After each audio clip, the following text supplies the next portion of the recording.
Salut les amis, salam alaikum, j'espère que vous allez bien, que vous êtes en forme et en bonne santé, content de vous retrouver encore une fois comme d'habitude, tous les vendredis à la même heure, 19h30 avec Jacob Cohen. Bonsoir, bonsoir à tous. J'espère que vous allez bien. C'est un plaisir de se retrouver. Le plaisir est partagé. Un grand merci encore pour votre disponibilité et votre ponctualité, Monsieur Cohen.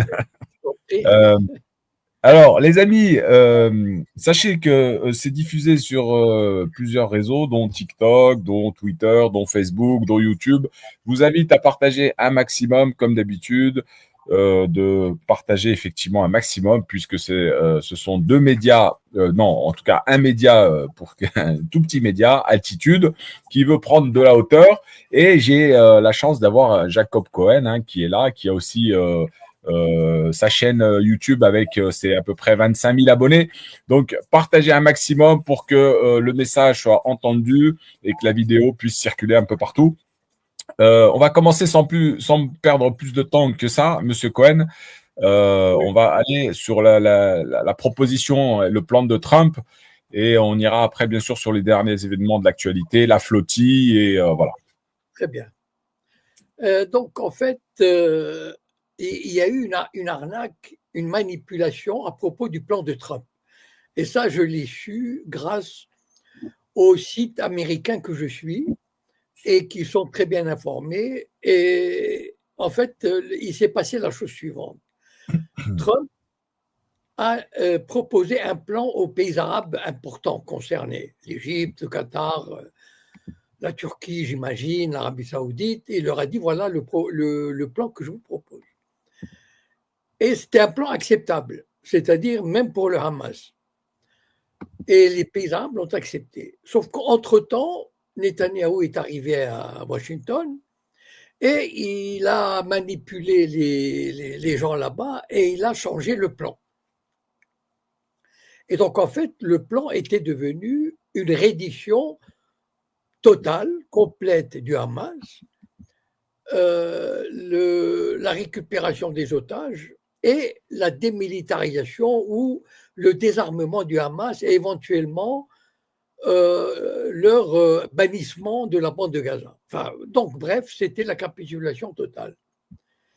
Et aujourd'hui, ce matin, j'ai entendu sur un média israélien, donc de sources officielles, que le Hamas militaire, celui qui est à Gaza, a rejeté le plan, alors que les politiques installés au Qatar étaient assez, enfin, pouvaient l'accepter. En fait, bon, manifestement, il y a un décalage entre ceux qui sont sur le terrain et ceux qui sont au Qatar, parce que ceux qui sont au Qatar, ils subissent les pressions du régime qatari, et puis, bon, peut-être qu'ils essayent de sauver la part politique du parti. Et en fait, le Hamas, enfin l'organisation militaire, l'organisation de résistance sur place, a décidé de refuser. Enfin, en tout cas, c'était annoncé de manière officielle dans les médias israéliens. Et enfin, ça me paraît absolument logique, euh, indubitable. Ils ne pouvaient pas faire autrement, sauf à se suicider.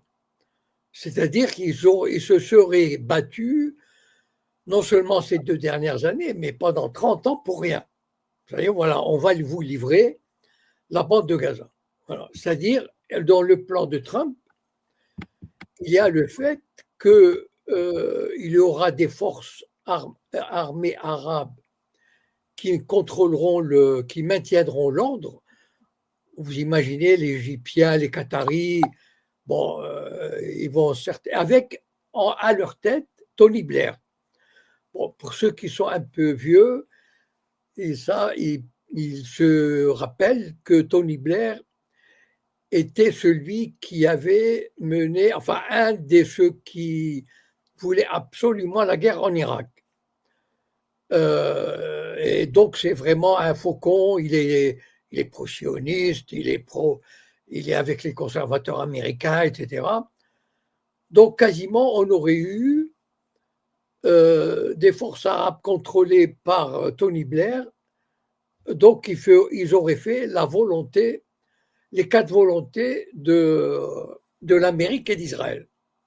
Bon, maintenant, le refus du Hamas local, enfin celui qui est à Gaza, il va entraîner, de toutes les façons, la guerre se serait poursuivie, avec ou sans la reddition du Hamas.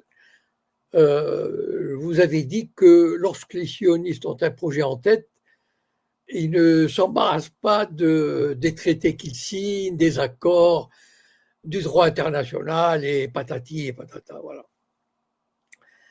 Et donc, d'ailleurs, Netanyahou l'avait dit, il l'avait menacé. Bon, ils ont fait tomber le Hamas dans la peau, dans la situation où ils refusent un plan qui n'est même pas, enfin, je veux dire, c'est même pas ni une trêve, ni un dialogue, ni un modus vivendi. C'était une reddition absolue, totale. Voilà. Et donc, ce refus va entraîner, ce qui de toutes les façons, ça ne changera pas grand-chose, vu que les Israéliens n'ont jamais arrêté le bombardement de Gaza, la volonté de contrôler Gaza, etc. Bon, est-ce qu'ils vont y arriver? Je ne sais pas, les avis sont partagés, mais en tout cas, ce qui est sûr, c'est que les destructions continuent et les Gazaouis, beaucoup s'en vont. Voilà, c'est certainement, on estime que la moitié de la population de la ville de Gaza faisait quand même 1,5 million d'habitants. Hein.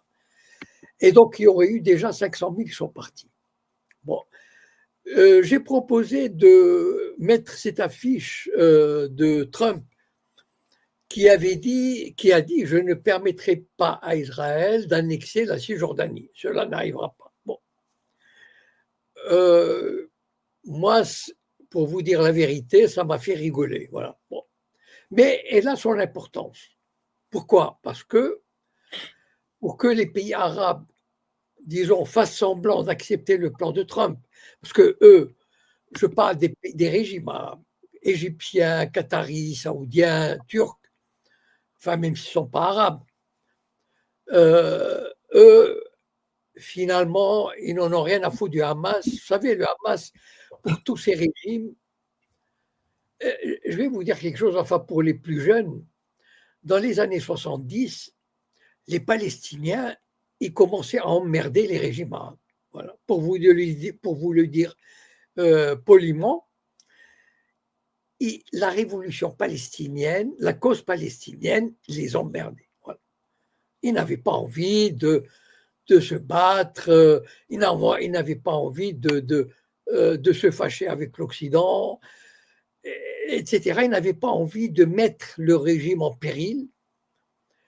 Et donc, ils ont tout fait pour contrôler, pour amadouer, pour désarmer les Palestiniens, les groupes de résistance palestinienne.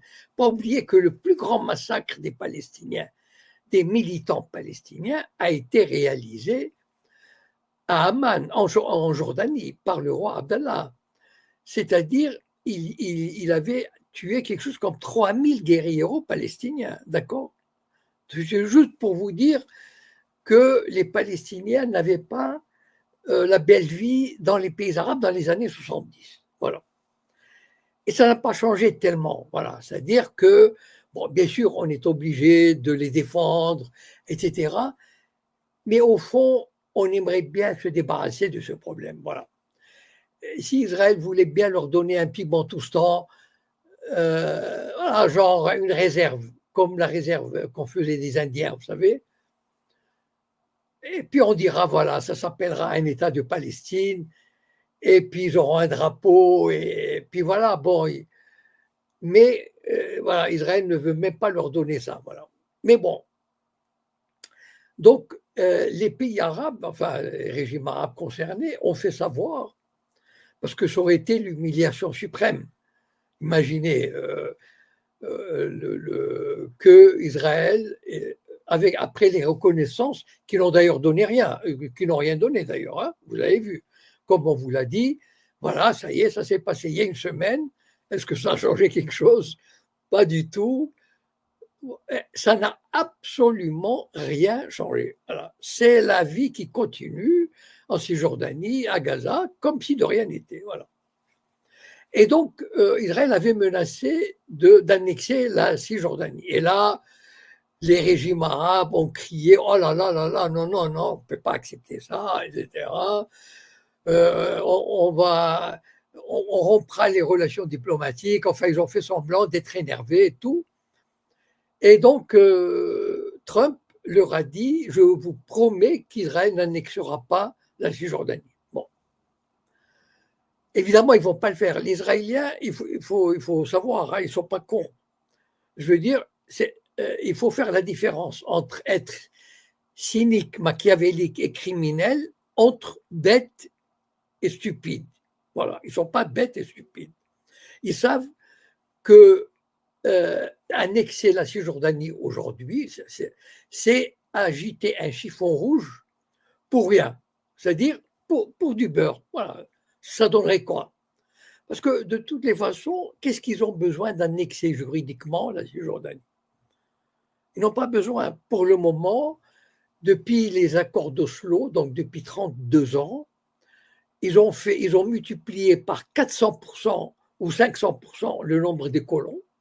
Donc, ils sont en train d'étouffer petit à petit les Palestiniens de Cisjordanie, de les expulser, etc. Et un jour, ça tombera comme un fruit mûr. C'est-à-dire que les Palestiniens vivront dans 10% de la Cisjordanie. Voilà, une espèce de réserve. Et à ce moment-là, bon, ben, l'annexion viendra d'elle-même. Donc, ce n'est pas la peine d'agiter le chiffon rouge. Et donc, Trump, il leur dit, enfin, franchement, les régimes arabes devraient se sentir. Enfin, il y a une expression en arabe marocain que je n'utiliserai pas, mais quand on a honte de rien, c'est qu'on a le visage lavé par quelque chose d'impur. Voilà. Bon. Et franchement, ces régimes arabes, ils étaient contents. Voilà. Ils ont dit: ah, voilà, on a gagné quelque chose. Israël ne va pas annexer la Cisjordanie. Mais qui sont, enfin bon, non, ils savent, ils ne sont pas bêtes, ils savent, voilà. Qu'est-ce que vous croyez? Ils voient très bien l'avancée des colons, etc., contre laquelle ils ne peuvent rien. Ils savent que c'est juste une partie remise, mais il faut toujours faire semblant parce que ce sont des régimes qui tremblent. Ils ont toujours peur d'un soulèvement populaire ou d'être mis à l'index, etc. Donc, il faut sauvegarder, il faut sauver la face et il faut sauvegarder l'honneur. Voilà. Et donc, Trump leur a dit: quelle grande victoire, c'est extraordinaire. Et je vais obliger, mon Dieu, comme si Israël obéissait. Vous savez, tous les grands spécialistes comme Mersheimer, Rosenthal, etc., bon, ils disent que ce matin ou hier, j'ai entendu Mersheimer quand il a été interrogé: mais comment se fait-il que Trump il n'arrive pas à bouger d'iota face à Israël? Il est vraiment pris. Et alors Mersheimer a dit: ils doivent avoir des dossiers sur lui, voilà, concernant Epstein. Il n'y a pas de doute. Voilà. Et donc ils le tiennent. Voilà. C'est-à-dire que l'avis de Trump, je veux dire, s'il rend public ses vidéos, l'avis de Trump, elle est fichue. Et donc, il est obligé de se soumettre. Voilà. Bon, à la rigueur, on lui permet de dire: Israël ne va pas annexer. Bon, ça on peut, mais il est tenu, il obéit. Sauf qu'aujourd'hui, je répète vraiment, c'est très important ce qui se passe aux États-Unis. Il y a une rébellion extraordinaire de plusieurs sites contre la même missionniste, contre l'achat, le contrôle de TikTok par un sioniste. Donc, aux États-Unis, hein, c'est-à-dire que tout sera contrôlé. La prise de contrôle de Paramount et donc la sortie d'un grand film sur le 7 octobre, etc.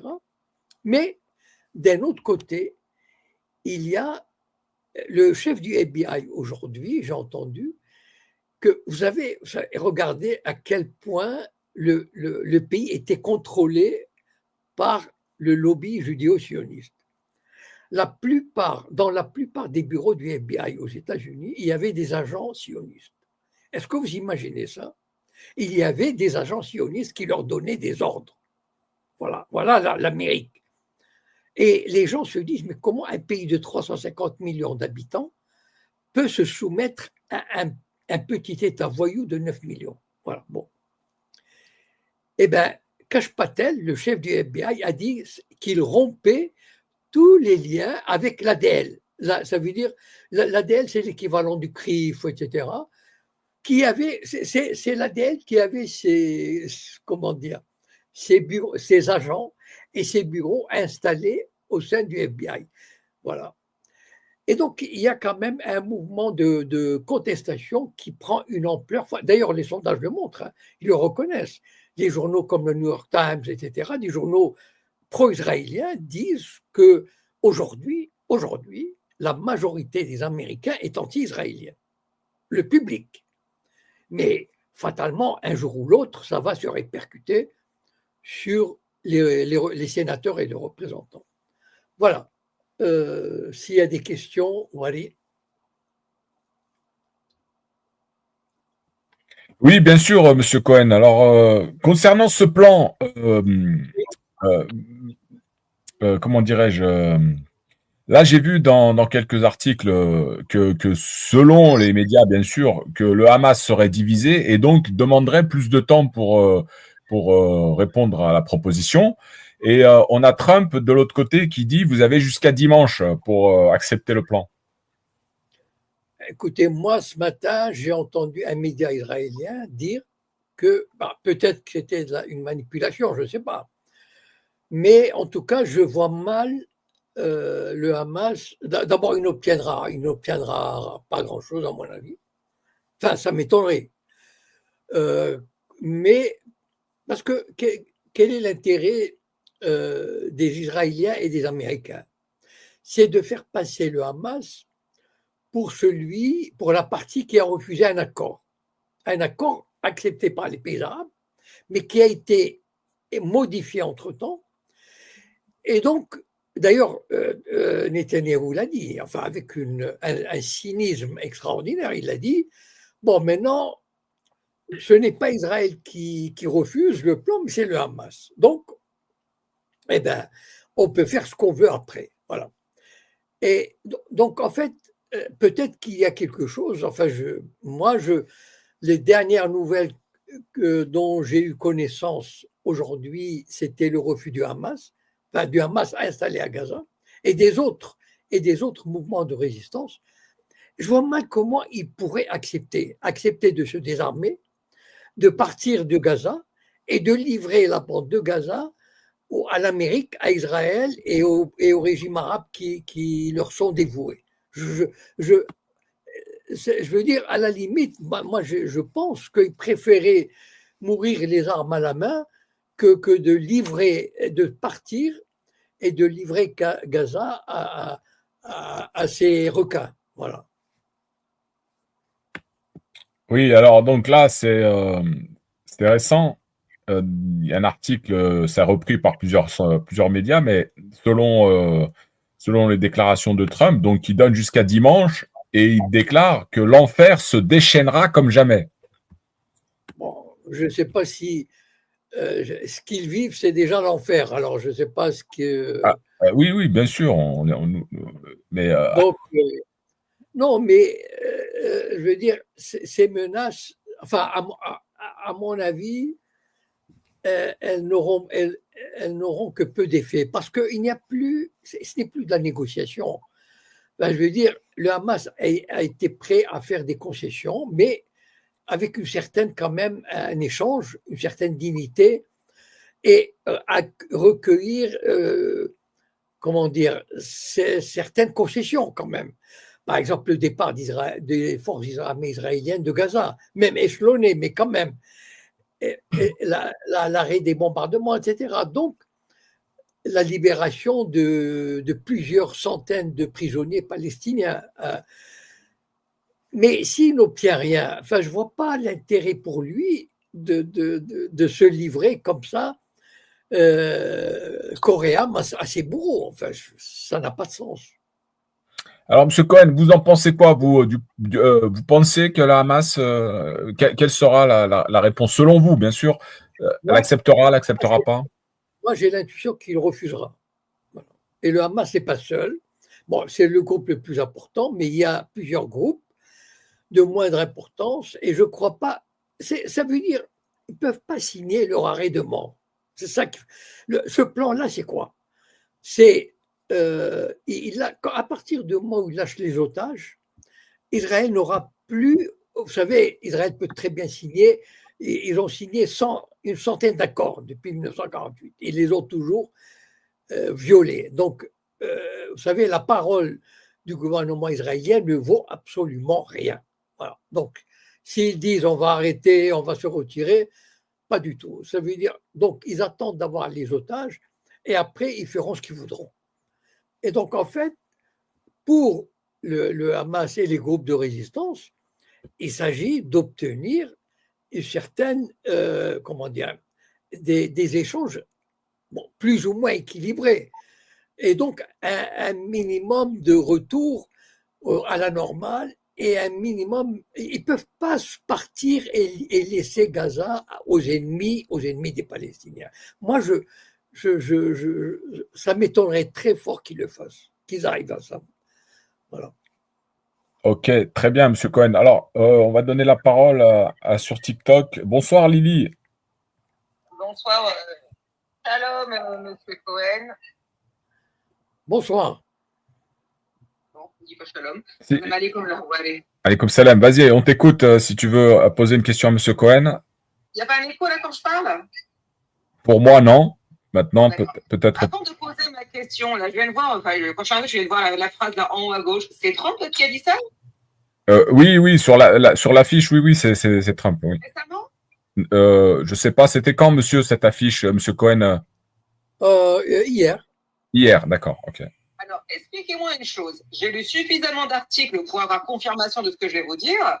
Monsieur Cohen, vous connaissez sûrement le couple Adelson, les richissimes juifs américains là, qui ont gagné toute leur fortune grâce à tout ce qui est... Oh, il y a un écho là, tout ce qui est maison de jeu, casino, là, attendez. Oui. Sheldon Adelson et sa femme Myriam, vous les connaissez ou pas, monsieur Cohen? Oui. Je les connais. Alors, expliquez-moi une chose. Lors de la première campagne de Trump en 2016, Sheldon Adelson avait financé une grosse somme d'argent sa campagne à Trump en lui disant « En échange, je veux que vous fassiez de Jérusalem la capitale éternelle de l'entité. » Donc, elle dit « Oui, je vais faire en sorte. » Donc, il a déplacé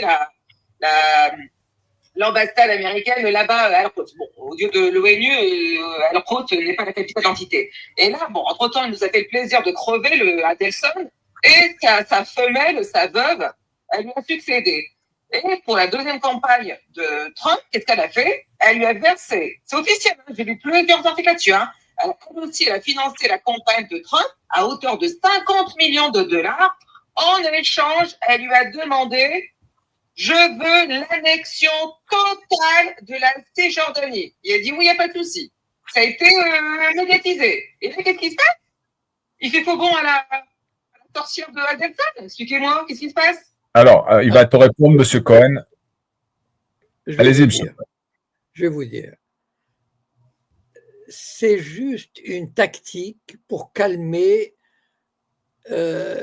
comment dire, pour avoir la bienveillance des régimes arabes qui sont sur la sellette. Voilà. En fait, d'ailleurs, même Netanyahou a renoncé. Hein. Il a dit il n'y aura pas d'annexion. Donc, c'est juste un jeu entre eux, entre Netanyahou et comment il s'appelle, Netanyahou, Trump, et les régimes arabes, en fait. C'est-à-dire, ça serait trop aujourd'hui d'annexer la Cisjordanie. Mais ils le feront un jour. Et Madame Adelson, qui avait donné 100 millions et pas 50 pour cette campagne, elle a pu demander l'annexion. Ils l'auront un jour. Mais ils ont dû lui faire comprendre et il a dû accepter parce qu'ils ne sont pas, encore une fois, ce ne sont pas des gens bêtes. Ils savent que parfois, et le régime égyptien, qatari, saoudien, ils ont dû aller leur dire, écoutez, nous sommes dans une position difficile, ne nous mettez pas en difficulté encore, s'il vous plaît, pas d'annexion. Et d'ailleurs, je vous dis, Netanyahou, il a dit à ses ministres nationalistes, bon, maintenant, vous la fermez, ça ne se fera pas cette année, et donc vous la fermez, il n'y aura pas d'annexion. Donc, c'est un jeu entre tout ce beau monde pour genre, il n'y aura pas d'annexion. Mais ça ne veut pas dire que l'annexion, il n'y aura jamais d'annexion. Je vous dis qu'un jour ou l'autre, l'annexion se fera, de gré ou de force. Sauf qu'au lieu de se faire cette année, elle va se faire dans 1 an, dans 5 ans, dans 10 ans. Ça n'a pas d'importance. L'essentiel, c'est que la Cisjordanie, petit à petit, elle est avalée, elle est contrôlée, elle est digérée par la colonisation sioniste.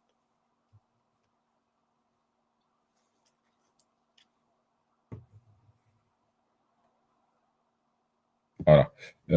Merci, M. Cohen. Lily, tu veux rajouter quelque chose ou Gentil, merci beaucoup. Merci à toi. Nous avons Ayonera. Bonsoir. Bonsoir, Monsieur Cohen. J'aimerais vous poser une question ou plusieurs questions, Monsieur Cohen, s'il vous plaît. Commencez par la première et après on verra si. Alors, Monsieur Cohen, j'ai de la famille qui est de confession juive, qui ne se retrouve pas du tout et qui est contre ce qui se passe actuellement en Palestine. Donc, ils sont contre la colonisation. Ils ont quitté justement, la famille a quitté, a refusé. Bonjour, de rester sur cette terre-là. Donc, ils sont aujourd'hui, ils vivent en France et ils sont pris à partie. Et j'aimerais savoir, Monsieur Cohen, parce que j'entends de partout, en fait, qu'il n'y a pas d'opposition, qu'il n'y a pas beaucoup de personnes donc qui sont contre le régime sioniste et contre la politique de Netanyahou. J'aimerais réellement, avec sincérité, que vous puissiez nous dire si effectivement, donc, les sondages sont justes en disant que 80% de la population israélienne soutiennent ce régime actuellement, s'il vous plaît, puisque moi, dans mon entourage et les personnes de confession juive que je connaisse sont totalement contre, mais on les entend pas beaucoup dans les médias et voilà. Ok, donc, très bien. Monsieur Cohen va essayer de répondre. Merci. Il y a 2 aspects à votre question. D'abord, si on n'entend pas les Juifs qui critiquent Israël, c'est parce qu'on ne leur donne pas la parole.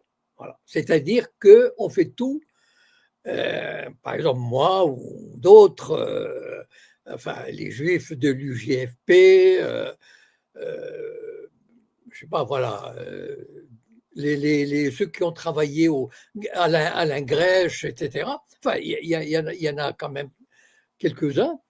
On ne leur donne pas la parole. Donc, ils sont invisibilisés. Donc, on a l'impression que seuls les pro-israéliens existent, alors que les autres n'existent pas. Mais ça, c'est une politique voulue par les propriétaires des médias qui ne veulent pas donner la parole aux Juifs qui critiquent Israël. Bon, d'une part. Maintenant, venons-en à la société israélienne. Ce qui se passe à Gaza, je peux vous affirmer que 80% d'Israéliens sont d'accord. Voilà.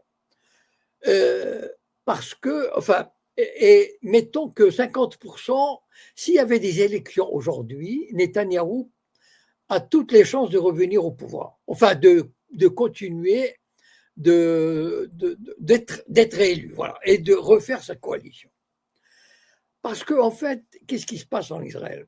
C'est que d'abord, l'écrasante majorité d'Israéliens juifs ont appris à haïr, à détester, à mépriser les Arabes et à considérer leur vie comme ne valant rien.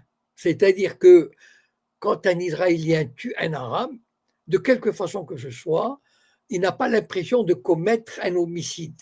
Il a écrasé un chien, voilà, à peu près, hein, j'exagère peut-être à peine, mais c'est un peu la mentalité. Malheureusement, hein, ils ont été élevés comme ça, ils sont élevés dans la haine, dans la violence, et ils considèrent les Arabes comme vraiment à un niveau comme des animaux. Voilà. Et donc, ça ne leur pose aucun problème d'assassiner des centaines, des milliers d'enfants ou de femmes. Voilà. Je regrette de le dire, mais c'est la réalité. 80% ne trouvent absolument rien à redire sur les génocides qui se passent à Gaza. Voilà. C'est à peu près le même pourcentage pour dire que, même plus, 90% ne croient pas en la paix avec les Arabes ni les Palestiniens et refuseraient tout État palestinien. Donc il y a une écrasante majorité de la population israélienne qui est, comment dire, contre tout accord, contre tout modus vivendi, et les chiffres que vous entendez, ils peuvent paraître exagérés, mais je peux vous assurer qu'ils sont réels et qui correspondent. Vous savez, en Israël en ce moment, il y a un seul parti qui est pour créer un État palestinien, un vrai. Il fait 5%. Voilà. Donc, voilà. Donc, en fait, c'est malheureusement, c'est l'évolution de cette société-là qui devient de plus en plus religieuse, fanatique, colonialiste, etc., etc. Voilà. Alors, si vous avez d'autres questions. Justement, madame, avant de continuer, il y a un petit commentaire pour vous, si vous pouviez y répondre. Est-ce que vous avez des proches qui vont en Israël ou qui y vivent? Et après, vous pourrez poser votre question à M. Cohen. Alors, c'est ma belle famille exactement. Donc voilà, c'est la belle famille. Alors ils ont vécu un petit moment, donc c'est-à-dire ils ont fait leur alia, donc ils sont partis, mais donc ils ont vu, ils sont aperçus en fait que ce n'était pas ça du tout. Et ils sont repartis en fait. Donc ils n'ont pas supporté le traitement qui était fait justement au peuple palestinien. Ils ne sont pas sentis à leur place. Ils sont partis, ils sont revenus en France et aujourd'hui, non, ils y mettent plus les pieds, en fait, voilà. Donc, mon beau-fils refuse, en fait, de mettre les pieds parce que lui, il dit donc que ça ne correspond pas à ses valeurs. Donc, voilà, c'est une colonisation. Très bien. Lui, il estime que c'est une colonisation. Très bien. On a compris. Voilà. Merci, en tout cas, pour votre réponse. Vous pouvez anticiper sur la deuxième question à M. Cohen.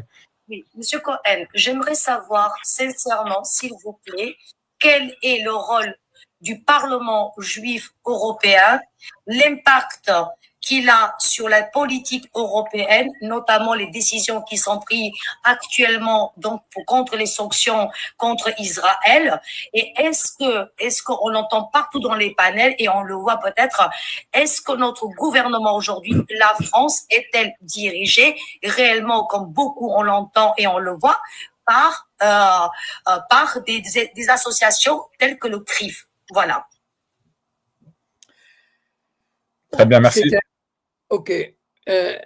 Bon, ça, c'est presque une évidence ou une banalité de dire que tous les gouvernements occidentaux ont été infiltrés par des agents d'influence, par la propagande israélienne, par des systèmes d'alliance, par la mentalité, l'esprit occidental anti-arabe, anti-soviétique, parce qu'il faut vous rappeler que dans les années 60, 70, 80, l'Union soviétique était le principal pourvoyeur d'armes au régime progressiste arabe.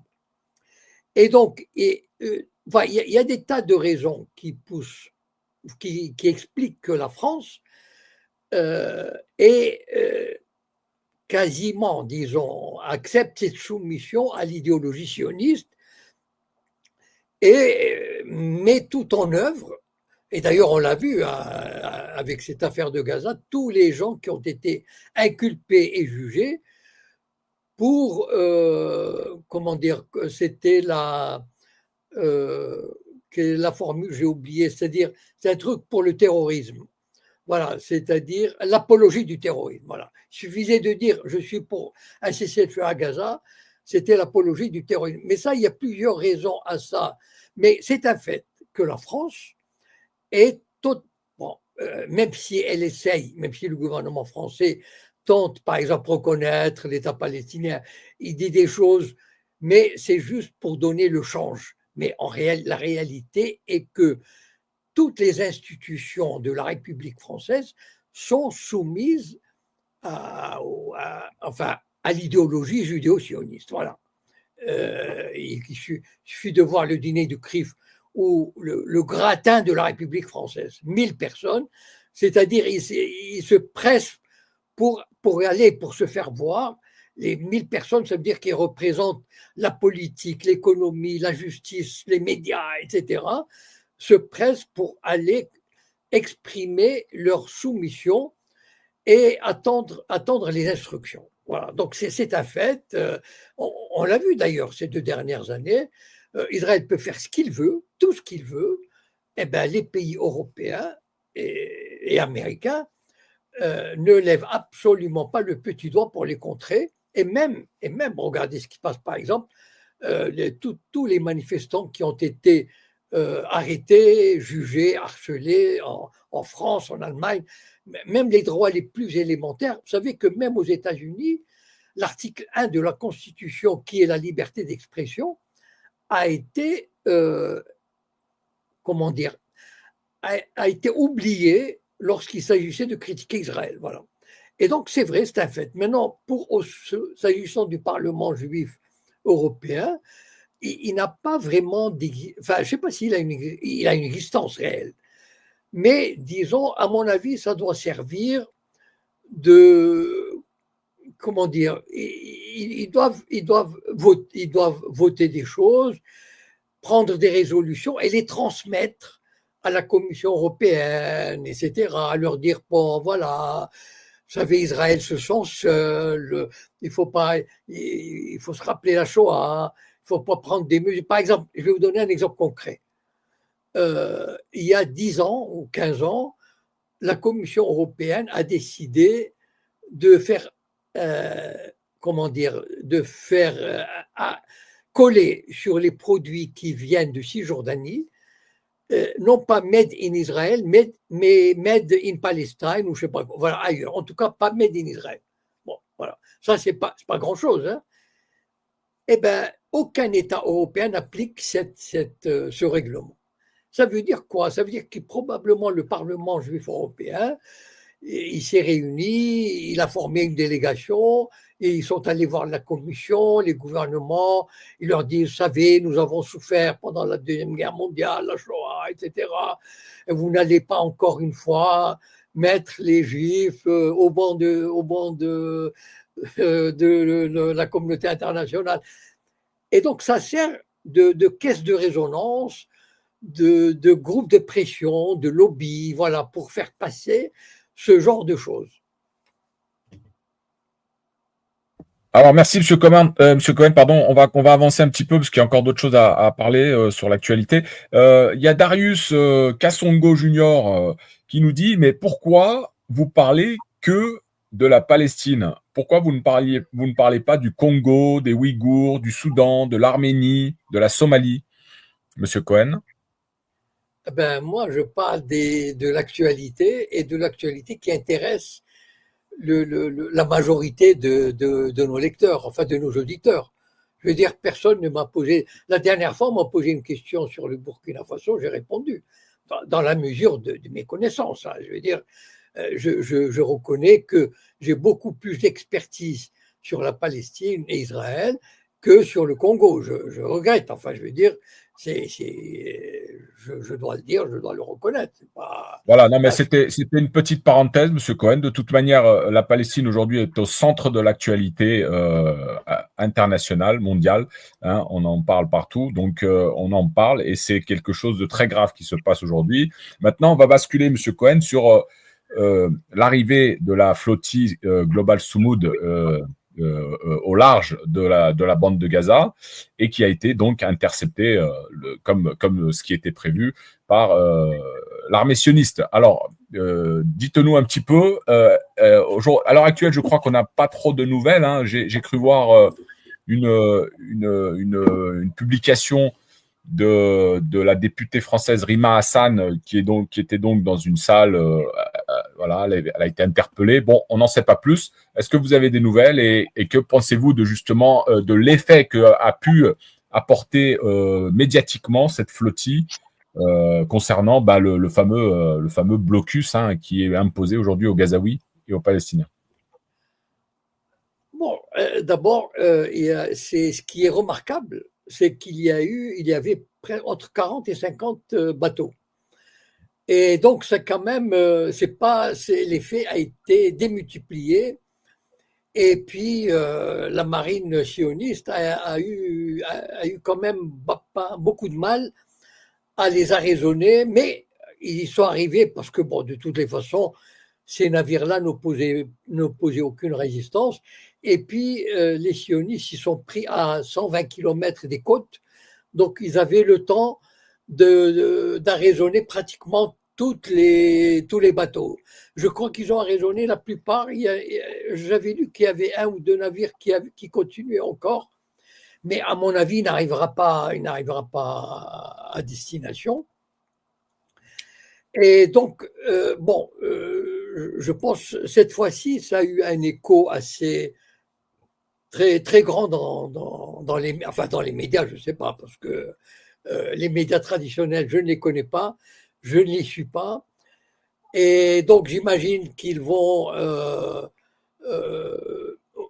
Est-ce que vous avez, non, j'ai pas posté, mais j'étais particulièrement écœuré par un billet de cette soi-disant humoriste d'origine maghrébine qui sévit sur France Inter et qui a eu le prix du CRIF et le prix du Grand Orient pour probablement sa contribution à la tolérance. Enfin, vous connaissez un peu les termes. Donc, c'est la grande copine d'Arthur, c'est la grande copine du lobby judéo-sioniste. J'ai oublié son nom, mais peu importe. Elle a fait une. J'ai même pas osé poster la vidéo. J'ai juste posté la photo. Tellement c'était écœurant de. Je veux dire, elle est bien sapée dans un beau bureau, bien confortable, entourée d'amis et qui, soi-disant, respire l'intelligence et l'humanisme et qui se fout de la gueule de ces gens qui partent dans des flottilles en racontant leur bisbille du niveau de gala avec vraiment une détestation. C'est juste.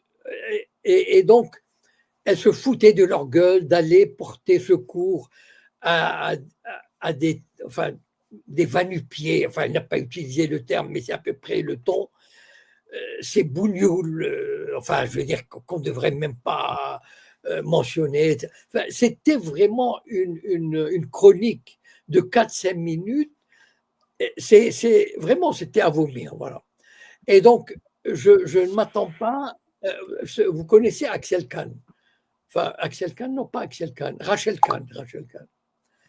Je suis tombé sur une vidéo, mais je n'ai pas pu l'enregistrer malheureusement, où elle exprimait le vœu que ces flottilles disparaissent dans la mer. Est-ce que vous imaginez jusqu'à quel point ces gens-là arrivent? Et elle passe tous les jours sur CNews, etc. Enfin, donc, comment les médias vont en parler? Vous imaginez très bien la manière dont ils vont parler de tout ça.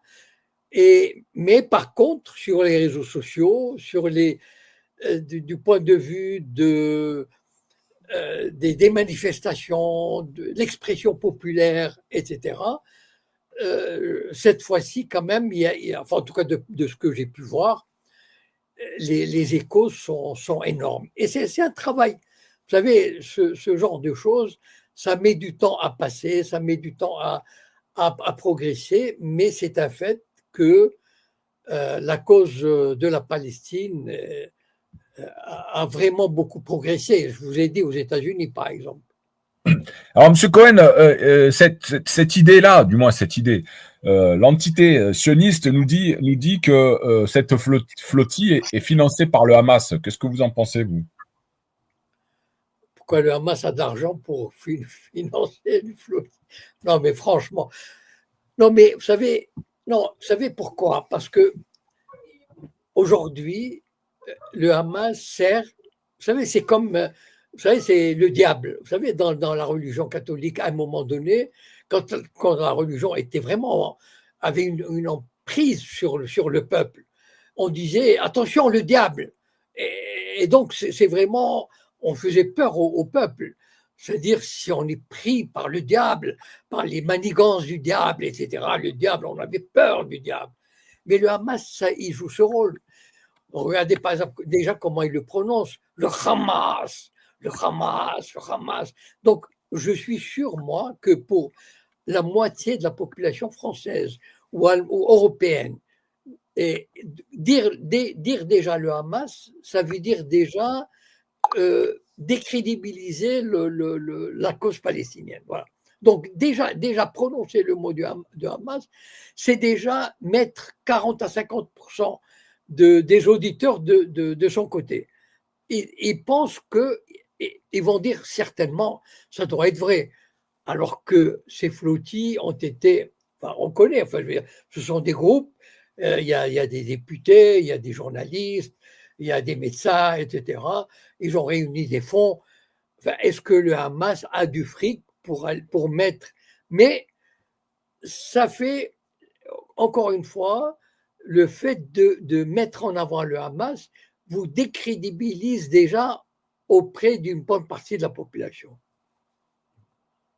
Voilà, donc c'était un article de La Dépêche, hein, je ne vous ai pas inventé ça, Monsieur Cohen. Hein. Mm-hmm. Bon, voilà. Après, bien sûr, ils essayent de mettre, regardez, des points de suspension, ce que l'on sait de ces accusations. Peut-être dans l'article, ils diront, c'est pas sûr, etc. Mais le mal est fait. C'est-à-dire, les gens vont regarder le titre. Voilà. Et malheureusement, comme on sait que tous les médias du système qui sont financés, il ne faut pas oublier, financés par le gouvernement, ces journaux reçoivent comme l'Humanité reçoit 4 ou 5 millions, Libération reçoit 8 ou 10 millions, etc. Donc, ils n'ont pas intérêt à contester la version officielle. Bon, ils vont mettre un petit peu, genre, bon, quand même, voilà, mais même par exemple, même sur Arte, par exemple, le seul téléjournal que je regarde pour voir un peu, pour prendre la température, même quand il y a des morts à Gaza, ils vont jusqu'à dire, regardez le cynisme, ils vont jusqu'à dire, il y a eu 55 morts aujourd'hui, dont des femmes et des enfants, selon le ministère de la Santé du Hamas. Enfin, je veux dire, pourquoi ils ajoutent ça? Pourquoi ils ajoutent ça? On peut les voir, ces morts. Et un bombardement, on voit les bombardements, on voit les morts. Eh bien, ils disent, comme ça fait rentrer le doute dans l'esprit de l'auditeur. Voilà. C'est-à-dire, c'est le Hamas qui l'a dit, donc c'est peut-être pas vrai. Voilà. Très bien. Merci, M. Cohen. On va accueillir M. Lekbir qui aura une question pour vous. Salam alaikum, Lekbir. Salam alaikum à tous et à toutes. Bonsoir, M. Cohen. Bonsoir. Merci pour cette opportunité une fois de plus. Je vous suis, M. Cohen. Vous avez beaucoup de respect de ma part. Et j'ai suivi beaucoup d'interventions de votre part que je partage à 100%. Et je remercie aussi M. Attitude de nous avoir donné l'opportunité de vous voir plus. Donc, merci à vous deux. J'ai une question, peut-être qu'elle est un peu hors sujet. Un peu hors sujet de la Palestine, parce que vous avez tout dit, je n'ai pas de question à poser là-dessus, parce que je suis tout à fait d'accord avec vous. Si vous me le permettez, monsieur, je veux parler un peu du Sahara occidental, de ce qu'on voit aujourd'hui, la manœuvre marocaine qui veut faire un accord avec l'Union européenne sur les ressources du Sahara occidental. Et ceci a été des discussions entre le Maroc et l'Union européenne. Voyez-vous que ceci est possible? Il est vrai que la Cour européenne de justice a condamné ou a dit que cet accord qui liait le Maroc avec l'Union européenne n'était pas légal. Voyez-vous qu'il y a une possibilité que cet accord peut être une fois de plus avec l'Union européenne, bien sûr, sur les ressources du Sahara occidental. Et si cela s'est fait, quelles sont les conséquences? Oui, je crois Bon, je vais répondre assez rapidement. Il y a une possibilité, c'est tout à fait possible, c'est tout à fait probable que l'Union européenne passe ses accords économiques avec le Maroc, incluant le Sahara occidental. Voilà. Pourquoi? Parce que l'Europe étant soumise aux intérêts américains, ou américano-israéliens, si vous voulez, l'Europe suit sur le plan diplomatique, l'Europe a fait partie de l'OTAN.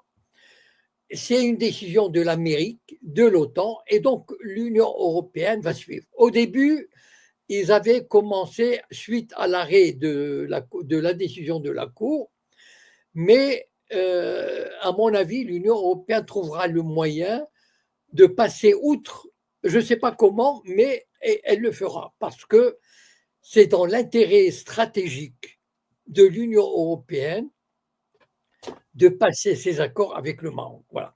Et donc, quand on a des intérêts stratégiques comme ça, le droit international, les décisions de justice, eh ben, on sait comment passer outre et on sait comment les oublier. Voilà. Monsieur Lekbir. Et les conséquences sur les pays européens. C'était ça le principal de ma question. Parce que si l'Europe ne respecte pas ce droit, elle ne peut pas m'obliger à moi à respecter leur droit. Non, mais ils s'arrangeront pour. Non, mais le problème n'est pas là. Ils s'arrangeront pour contourner. Je ne sais pas comment ils le feront, mais ce n'est pas la première fois que ça arrive. Vous savez, dans ces pays démocratiques, entre guillemets, dans lesquels nous vivons, je ne vais pas. Nous assistons depuis quelques années. Regardez ce qui s'est passé en Roumanie, les élections de Roumanie, les élections de Moldavie, les tentatives d'interdiction des partis politiques en Allemagne, etc. Donc, il faut oublier, vous savez, quand il y a des intérêts stratégiques en jeu, l'état de droit, on l'oublie. D'accord? C'est-à-dire que pour l'Union européenne, il est stratégique, il est fondamental de signer ces accords avec le Maroc. Voilà, on ne peut pas faire autrement. À partir du moment où on a pris cette décision, eh bien, on trouvera les moyens. Ils trouveront toujours les moyens parce que ils savent comment détourner les décisions de justice, les décisions du Parlement. Ils peuvent tout faire. Et ils l'ont déjà montré. Ce n'est pas la première fois. Ok, merci M. Cohen. Alors l'équilibre, ça tombe bien, ça nous permet de faire la transition. De toute manière, on allait venir sur le sujet de l'actualité des événements au Maroc. Si tu peux rester avec nous, comme ça tu pourras peut-être rebondir ou même poser une question. Monsieur Cohen, donc il y a les événements de ce fameux collectif Gen Z 212. Oui. Qu'est-ce que vous en savez déjà de ce collectif? Et que signifie-t-il, Gen Z 212? Bon, 212, on sait que c'est l'indicatif du Maroc. Pardon? La génération Z, c'est la génération qui est née avec les réseaux sociaux, etc. Enfin, d'accord, c'est les jeunes qui sont nés, ils sont nés avec un iPhone dans la main. Qui ont entre 20 et 25 ans, voilà, à peu près. Voilà, ok, très bien. Et donc, Monsieur Cohen, que pensez-vous de ce collectif qui s'est manifesté là depuis bientôt une semaine? Et est-ce que c'est un mouvement né subitement? Est-ce qu'il y a quelqu'un qui tire les ficelles derrière? Est-ce qu'il y a Soros peut-être derrière? Parce que ça a été évoqué. Hein. Qu'est-ce que vous pouvez nous dire là-dessus? Voilà. D'abord, je vais éliminer l'hypothèse Soros, parce que l'hypothèse Soros, en général, Soros intervient dans les pays qui sont anti-américains, voilà. Comme la Géorgie, la Moldavie, la Roumanie. Ça veut dire là où il y a des mouvements nationalistes anti-américains, anti-occidentaux, etc., Soros intervient. Mais il ne va pas intervenir dans les pays qui sont les protégés de l'Amérique. Il faut être logique. Par contre, il peut y avoir d'autres manipulateurs. Bon, moi, j'ai écrit dans une interview, je me suis dit, bon, ça fait des décennies que la jeunesse marocaine, elle est confrontée à des problèmes terribles. C'est-à-dire, vous savez, au Maroc, j'ai été maître assistant là-bas dans les années 80, Et donc, le Maroc, comme il y avait énormément, des dizaines de milliers de bacheliers ou des centaines de milliers, enfin je ne connais pas le chiffre exact, qui arrivaient avec le bac, on ouvrait des universités. Alors, on ouvrait, à l'époque, bon, il y avait des universités à Rabat-Casa, on a ouvert à Fès, à Oujda, à Settat, à Marrakech, à Agadir. Enfin, je veux dire, on ouvre des universités mais des universités de droit, d'économie, de littérature, de lettres, de langue, etc. Mais le marché, il ne peut pas les absorber. Et chaque année, il y a des dizaines de milliers, je ne connais pas le chiffre, mais c'est pas dizaines et des dizaines de milliers qui se déversent et sans perspective d'emploi. Donc, ils traînent, ils prennent des petits boulots. Vous savez, parce qu'au Maroc, il se passe quelque chose d'assez particulier, c'est qu'il y a un système universitaire parallèle privé qui a pris son essor dans les années 90. Alors, il y a, par exemple, il y a comme l'équivalent de HEC, les écoles de commerce, et donc très cher et d'un niveau vraiment élevé. Et donc, toutes les bonnes places dans le secteur moderniste qui est développé au Maroc. Mais tout ce secteur moderniste, il est réservé, c'est normal, parce que ce sont des étudiants qui sont très excellemment bien formés, parce qu'ailleurs, laissez-moi vous dire, c'est plutôt, une formation un peu bancale, voilà, bon, pour rester poli, voilà. Et donc, vous avez cette masse qui arrive, et la frustration, elle est énorme, elle est colossale, parce qu'ils voient la richesse, ils voient une partie du Maroc qui est vachement riche, qui est développé, les bagnoles, les plages, etc., les restaurants, les boîtes de nuit et tout. Et puis, eux, ils essayent de joindre les deux bouts. Ils doivent avoir du mal, ils doivent avoir du mal à trouver un logement pour s'installer, pour travailler. Et donc, la frustration était grande. Et on peut même se demander comment ça se fait que ces jeunes ne soient pas révoltés il y a 10 ans, il y a 15 ans, parce que ces problèmes existaient et ils sont aggravés. Bon, maintenant, pourquoi ça a explosé? Vous savez, c'est très difficile de dire pourquoi à un moment donné, il y a un mouvement social, il prend de l'ampleur. C'est difficile. Parce que, vous savez, il y a des éléments peut-être immatériels ou qu'on ne peut pas définir. Parce que si on savait comment susciter une révolution, je pense qu'on l'aurait fait. Mais pourquoi ça a pris partout? Parce que ça a pris même dans des patelins. Moi, j'étais surpris de voir des zones vraiment, pas seulement dans les grandes villes, mais des zones rurales presque, des patelins de 5 000 habitants, 10 000 habitants. Et surtout, c'est grave là-bas, parce qu'en fait, il n'y a même pas de possibilité d'avoir de temps en temps un petit job, etc., où on devient fonctionnaire. Mais ça, c'est de plus en plus difficile. Ou bien, il y a vous savez, le Maroc, l'économie parallèle ou l'économie informelle, c'est-à-dire les artisans, les courtiers, en fait, tout ce monde, je ne sais pas si vous connaissez un peu, pour ceux qui connaissent la société marocaine ou j'imagine les sociétés arabes en général, il y a pas mal de gens qui essayent de grappiller un peu d'argent par-ci par-là, sans être un salarié fixe, et donc ce qu'on peut appeler l'économie informelle, voilà. Mais même là, c'est difficile. Et donc, à un moment donné, ça a explosé. Bon, est-ce qu'il y a eu des manipulations? Bon, encore une fois, c'est possible, mais elles ne viendraient pas de Soros, mais elles viendraient peut-être de pays ou d'organisations qui ont intérêt à déstabiliser le pays. Voilà. Maintenant, alors, oui, vous faites allusion à quel pays, M. Cohen? je ne sais pas. Non, je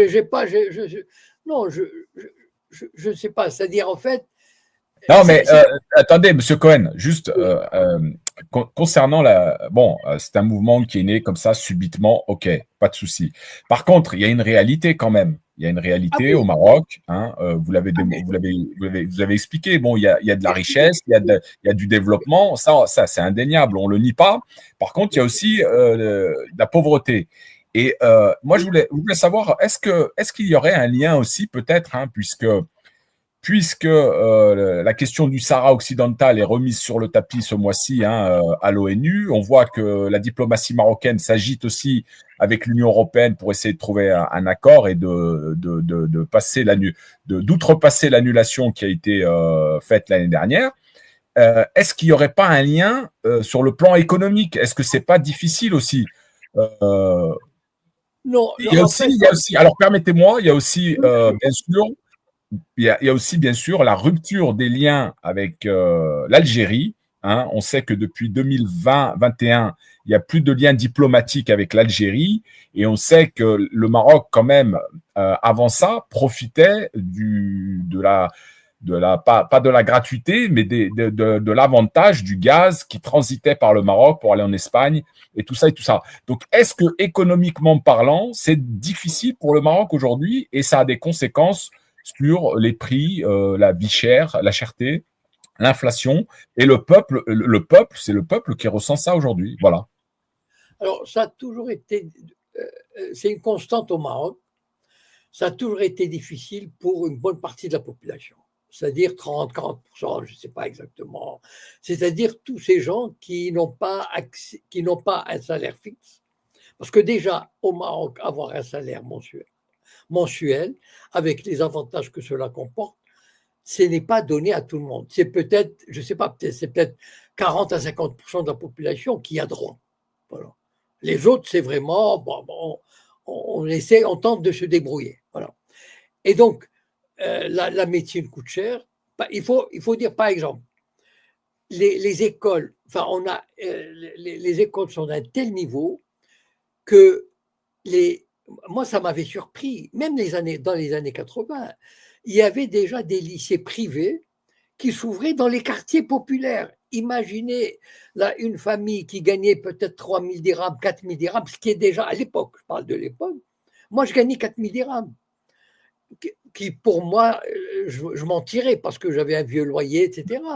Mais même une famille qui gagnait peut-être 3 000 dirhams était obligée, parce qu'elle se disait, je ne vais pas envoyer mes enfants à l'école publique, je vais essayer de leur donner une chance en les envoyant dans une école privée. Mais ce sont des écoles privées de seconde, de troisième catégorie. Et donc, ils payaient ces 200, 300 dirhams, mais pour moi, pour rien. Enfin, je veux dire. Et donc, les gens comment dire, ils font des sacrifices terribles pour se soigner, par exemple, quand on n'a pas la sécurité sociale. Il faut se promener. Moi, quand je me promenais des fois à Meknès, par exemple, quand je voyais, vous savez, on voyait ces paysans venir et chercher l'adresse d'un médecin. Et on voyait la détresse. Moi, je me souviens de quand j'étais gamin, la détresse de la famille quand on était obligé de faire venir un médecin. Parce qu'il n'y avait pas la sécurité sociale. Hein. Et un médecin, ça veut dire, c'est presque ce qu'on dépensait pour 2 ou 3 jours au marché. Et donc, moi, je voyais ces familles de paysans et qui venaient peut-être avec 400, 500 dirhams pour le médecin et les médicaments.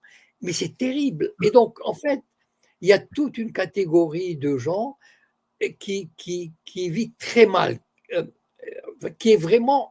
Mais ça a toujours existé, c'est pas nouveau. Sauf qu'aujourd'hui, ce qui est nouveau, c'est qu'il y a toute une catégorie de jeunes diplômés, instruits, mais des diplômes qui ne donnent rien, c'est-à-dire des diplômes de droit, d'économie, etc. Pourquoi? Parce que les bonnes places, encore une fois, sont prises par des gens super bien formés dans les instituts privés, qui coûtent les yeux de la tête. Très peu de Marocains peuvent se payer ce genre d'institut. Et donc les autres, ils traînent, ils sont par centaines de milliers aujourd'hui. Et donc, c'est ça. Bien sûr, il y a une pauvreté, mais les gens essaient de s'en tirer. Il y a toujours la possibilité de rester dans la famille, de partager un repas, etc. Mais c'est très, très dur. Et en fait, moi, je me disais, mais comment ça se fait que, d'ailleurs, j'ai dit une phrase comme ça, il était temps que les Marocains se révoltent, parce que ça fait la marmite bouillonnait, mais le couvercle était encore dessus. Voilà. Alors, qu'attendez-vous, Monsieur Cohen? Pardon. Et en fait, ce que les manifestants mettent en cause, c'est pas le Sahara. Ils mettent en cause la Coupe du monde de football et la CAN. Parce qu'ils estiment parce qu'aujourd'hui, le Maroc va organiser la CAN et la Coupe du monde. Et donc, ce sont des dépenses colossales. Ils construisent de nouveaux stades, des routes, etc. Et leur slogan, ils le crient, ça. Ce sont leurs slogans. Ils ne disent pas, ils ne parlent pas du Sahara occidental. Ça, c'est tabou. Pour un Marocain, c'est tabou. Même si ça coûte les yeux de la tête, c'est tabou. L'Algérie, ils n'en parlent pas. Et donc, ils mettent en cause les dépenses somptuaires, les dépenses de prestige, comme la Coupe du monde et la CAN. Voilà. Ok, Monsieur Lekbir, peut-être, allez-y, Monsieur Lekbir, on vous écoute. Donc, moi, si vous le permettez bien, je vais revenir un peu à la question de Monsieur Attitude. Je ne sais pas si le Maroc, une fois qu'ils ont signé cet accord avec l'Union européenne, on sait très bien que depuis qu'il a bien signé le frère Attitude, les avantages du gaz algérien qui passait par le Maroc, c'est un moins. La condamnation de cet accord au Sahara occidental, c'est un autre moins économiquement. Donc, si j'ai bien compris, le Maroc est dans une situation critique économiquement. Mais aussi, il a dépensé une fortune énorme en construisant des hôtels ou des stades et ainsi de suite. Ne voyez-vous pas que l'Europe est venu un secours à ce Maroc s'il fait cet accord, si l'accord est fait? Il vient un secours économique au Maroc qui est détruit économiquement, et c'est pour cela qu'on avait la jeunesse marocaine sortie dans la vie, on le se ras-le-bol. Si l'Union européenne le fait, ne pensez-vous pas que l'Union européenne, elle finance l'occupation d'un peuple qui est le Sahara occidental? Donc l'Union européenne, elle participe dans ce crime. Selon le droit international, je sais qu'il n'est pas respecté. Je sais que le droit international n'est qu'un slogan pour quelques-uns, mais pour ceux qui croient au droit international, moi je vois, je ne sais pas si M. Cohen va partager avec nous ou non, mais je vois que l'Union européenne, elle participe économiquement dans l'occupation du Sahara occidental. Ne le voyez-vous pas, monsieur? Écoutez, je ne sais pas quoi vous répondre. Je vous ai dit que moi, personnellement, je ne crois pas au droit international. Le droit international, ce sont de beaux principes qu'on étudie à l'université, mais qu'on n'applique jamais, ou qu'on applique lorsque ça nous arrange. Voilà. Si vous c'est tout. Et d'ailleurs, la réalité, elle est là. La réalité nous donne des exemples flagrants. Le droit international, il faut. Donc, l'Union européenne, encore une fois, l'Union européenne a des intérêts stratégiques. Voilà. Et le Maroc fait partie de ces intérêts stratégiques. Et quand on a des intérêts stratégiques, au diable le droit international. Voilà, c'est tout. Et donc, l'Union européenne se comporte comme n'importe quel autre pays qui, lorsque des intérêts stratégiques sont en jeu, eh bien, il envoie balader et le droit international et les arrêts juridictionnels. Voilà, c'est tout. Qu'est-ce que vous voulez que je vous dise d'autre? Alors, merci, M. Cohen, pour votre franchise et votre honnêteté.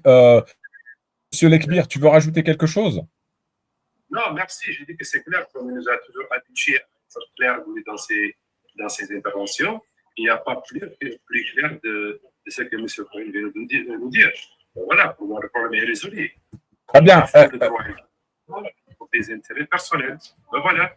Très bien, merci à toi, Lekbir. Si demain, par exemple, un pays va bafouer le droit international et occuper le Maroc, Il ne faut pas qu'on vienne me voir, on me dit voilà, le Maroc est souverain, le droit international. Donc on l'applique quand on veut et on le bafoue quand on veut.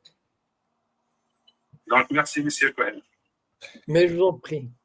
Voilà. Alors, Monsieur Cohen, comment voyez-vous évoluer les choses au Maroc? Ça va s'apaiser? Ils vont trouver une solution? Qu'est-ce qu'ils vont faire? Alors, moi, j'ai remarqué dans mes interviews que les jeunes ils expriment des revendications sociales et professionnelles. Ils ne mettent pas en cause le système politique. Voilà, ça c'est la monarchie ne risque pas de s'effondrer. Tabou absolu. À la différence de Madagascar ou Ceylan, et c'est que ou au Népal, par exemple, quand il y a eu des manifestations violentes, ils ont obtenu le renversement du gouvernement et même de la présidence. Au Maroc, ça ne peut pas arriver. Voilà. Parce que le chef de l'État est le roi. Et le roi, il est intouchable.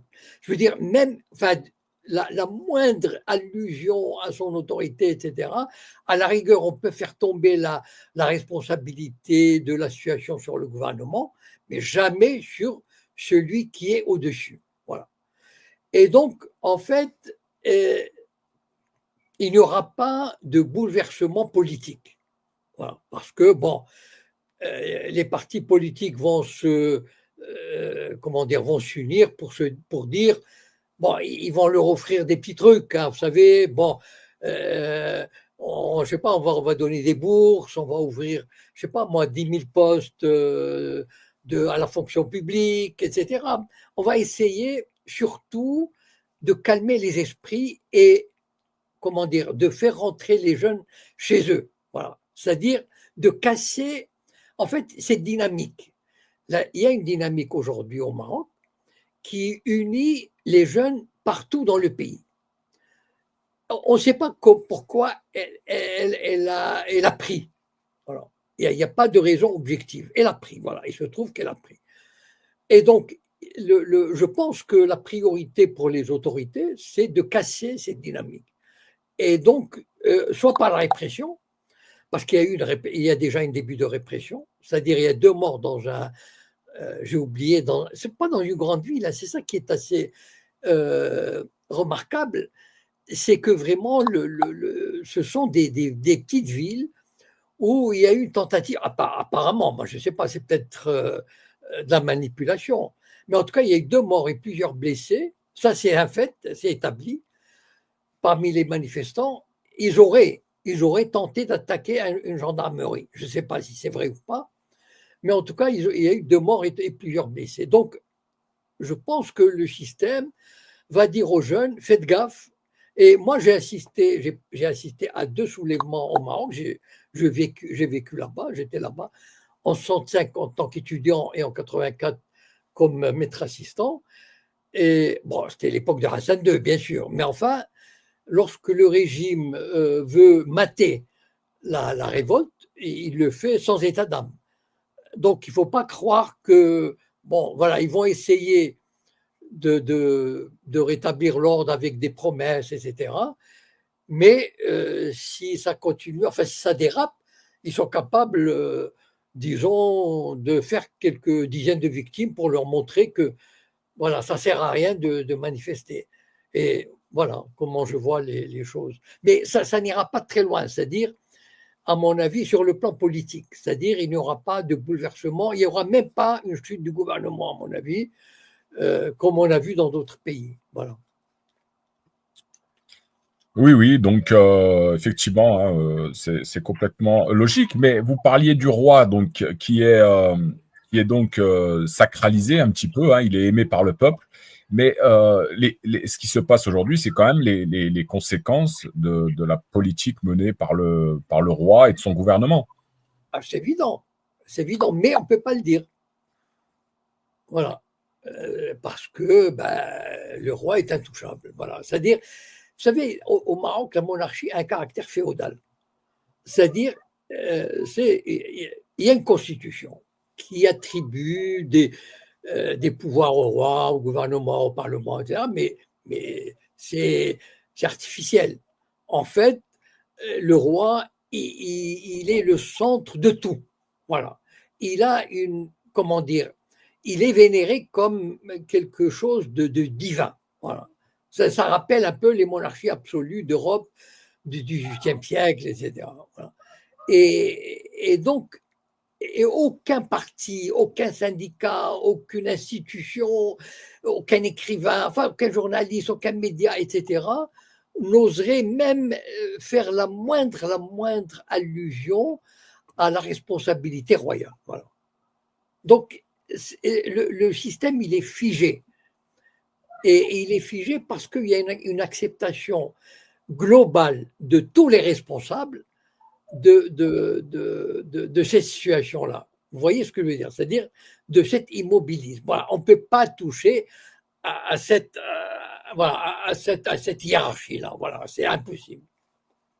Très bien. On prend une dernière question, Monsieur Cohen? Ok, une dernière, allez. Allez. Alors, j'ai 2 personnages là. Allez, on va donner la parole. Allez-y.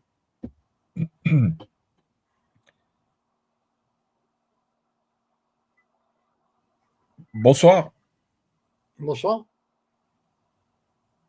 Allô? Vous êtes là? On vous entend? On ne vous entend pas? Bon. Bonsoir. Ah, bonsoir. Voilà. Vous vouliez réagir, monsieur? Vous vouliez poser une question à monsieur Cohen? Non, d'abord, je viens d'arriver. D'abord, j'écoute et après. Alors, monsieur, d'accord, très bien. Je vous inviterai à vous abonner à la chaîne Altitude sur YouTube. Comme ça, vous revoyez la rediff, parce que là, on est en fin d'émission. Je prends une dernière question pour celles et ceux qui ont suivi, bien sûr, l'entretien. Donc, ceux qui viennent d'arriver, qui montent pour dire j'ai rien entendu, j'ai rien écouté, allez voir le live sur YouTube et revenez la semaine prochaine. Alors, nous avons le Maghrébi qui va pouvoir vous poser une question, hein, monsieur Cohen, la dernière. Allez. J'ai une question. Bonsoir. Bonsoir. Allah al-Watan al-Malik. D'accord, c'est votre question, monsieur? Donc ça, c'est encore un sujet de son roi qui est monté pour adouber encore une fois le monarque. Il n'avait pas de question. Alors, est-ce qu'il y a quelqu'un d'autre qui aura une question un peu plus sérieusement? C'est formidable. C'est-à-dire, regardez, voilà. Et vous savez, on m'a déjà opposé. On va finir sur ça parce que c'est très intéressant. Vous savez, parfois, il y a beaucoup, des Marocains qui m'envoient ce message-là parce qu'ils trouvent que je ne suis pas, etc. Et ils me disent, vous savez, M. Cohen ou Jacob Cohen, je ne sais pas quoi, Allah ul Watan ul Malik, Dieu, la patrie, le roi. Voilà, point barre. Voilà. Alors, allez vous faire voir, nous aimons. Et donc, en fait, ils ont intégré même des jeunes de 20 ans, 22 ans, 25 ans, etc., même quand ils souffrent de toutes les situations, eh bien, ils ont intégré cette idée. À un moment donné, finalement, ils ne peuvent rien contre ce qui vient quasiment du ciel. Voilà. Là, il n'y a rien à opposer à ça. Voilà, c'est tout. Ça veut dire, et on me l'a souvent dit d'ailleurs, bon, ça me fait rigoler, et c'est terrible qu'ils ne puissent pas dépasser ce slogan et dire on nous mène en bateau, comme dans n'importe quel pays, comme dans n'importe quel gouvernement. Voilà. Ça vous montre à quel point on est. Voilà, bon. Ok, du coup, il n'y aura pas de questions. Dernière question. Merci à vous, monsieur Cohen. On se donne rendez-vous la semaine prochaine et j'espère que vous serez en bonne santé la semaine prochaine et qu'on pourra bien sûr évoquer nos sujets de l'actualité. Excellente soirée à vous. Bonne soirée à tous.